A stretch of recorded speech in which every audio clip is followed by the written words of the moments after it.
আজকে তোমাদের সাথে শেয়ার করব আমার সবথেকে বেশি পছন্দের মাছ চিংড়ি মাছের মালাইকারি। মায়ের হাতের চিংড়ি মাছের মালাইকারি। আমার মতো কারা কারা মালাইকারি খেতে ভালোবাসো অবশ্যই জানিও। প্রথমে চিংড়ি মাছটাকে এইভাবে ছাড়িয়ে নিতে হবে, ওপরের খোসাটা কিন্তু বাদ দেওয়া যাবে না।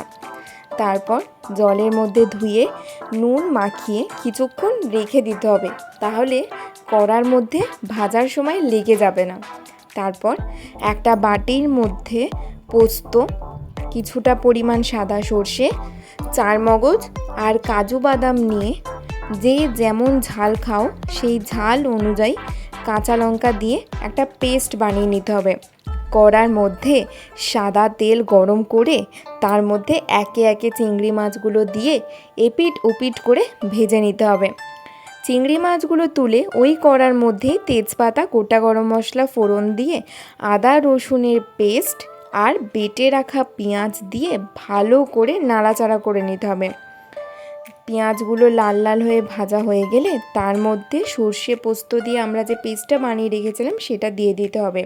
তারপর মা আগে থেকেই নারকেলের দুধ বানিয়ে রেখেছিল, সেই নারকেলের দুধ, স্বাদ অনুযায়ী নুন আর পরিমাণ মতো চিনি দিয়ে মিশ্রণটাকে কিন্তু ভালোভাবে ফোটাতে হবে যতক্ষণ না তেল ছাড়ছে। তেল ছেড়ে এলেই ওপর থেকে একে একে লাল লাল করে ভাজা চিংড়ি মাছগুলো দিয়ে আরও কিছুক্ষণ ফোটাতে হবে, তাহলে খেতে আরও বেশি টেস্টি হবে। চিংড়ি মাছগুলো সিদ্ধ হয়ে গেলে ওপর থেকে গাওয়া ঘি আর সানরাইজের গরম মশলা ছড়াতে হবে। স্বাদের জন্য মা দিয়েছিল 2টো কাঁচা লঙ্কা, বলল এটা দিলে নাকি খেতে আরও বেশি টেস্টি হবে। তো চিংড়ি মাছ আমাদের রেডি। তারপর গ্যাসটা বন্ধ করে কিছুক্ষণ চাপা দিয়ে রেখে দিতে হবে। আজকের শো স্টপার চিংড়ি মাছের মালাইকারির কালার দেখে তো আমি জাস্ট কিছু বলার নেই। তারপর চিংড়ি মাছের মালাইকারি আমাদের রেডি। তোমাদের চ্যানেলটা ভালো লাগলে like, comment, share and subscribe করো।